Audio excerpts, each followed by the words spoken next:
হ্যাঁ এই যে জুলাই করছে এই মানুষ যে হ্যাঁ দেশে যে বাংলাদেশের মানুষ নিরীহ মানুষের শান্তিতে থাকতে পারে, ঠিক আছে? আপনি একটা সাধারণ মানুষ বাঁচতে চাচ্ছেন। হ্যাঁ সাধারণ মানুষ যেন বাঁচতে পারে, এরকম আমার মতে যেন আস্তে আস্তে ঘোরা না লাগে, মানুষের যেন বিচার পায় এই জন্য। আপনি ওখানে বৈষম্য বিরোধী যে মনে করেন সমন্বয়করা আছে জি। তাদেরকে একটু জানাইছেন? তাদেরকে আমি গেছিলাম, আক্তার ভাই গেছে, আক্তার ভাই লোক মানববন্ধনটা করছেন, ওদেরকে নিয়ে একটু করেন, আপনার হিট হবে। হ্যাঁ যদি হ্যাঁ আমার যদি এই উপকার হয়, আমি আমার সন্তান মাইরে লেতে চাইতেছি না ওদের কাছে একটু আশ্রয় যান। ওরা এই বৈষম্যকে দূর করার জন্য ওরা জীবন দিচ্ছে, ওরা আপনার জন্য অনেক হেল্প করবে।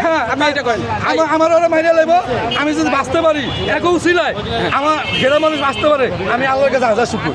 আচ্ছা আমি যদি মহিলাও যাই আর এই সন্ত্রাস ধরা খায়, আমি যুদ্ধ করতে রাজি আছি। সন্ত্রাস আপনি ন্যায় বিচার চাচ্ছেন? হ্যাঁ সন্ত্রাস বিরুদ্ধে সারা জীবন মরে যাবে। তাহলে আর জুলাই হলো কেন? জুলাই হলো কেন?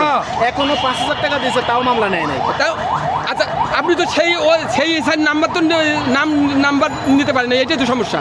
এসআই নাম্বারও আছে, কিন্তু এসআই এই আজকে 7 মাস হয়ে গেছে গা, তারা ওসিও বদলি হয়েছে, এসআইও বদলি হয়েছে।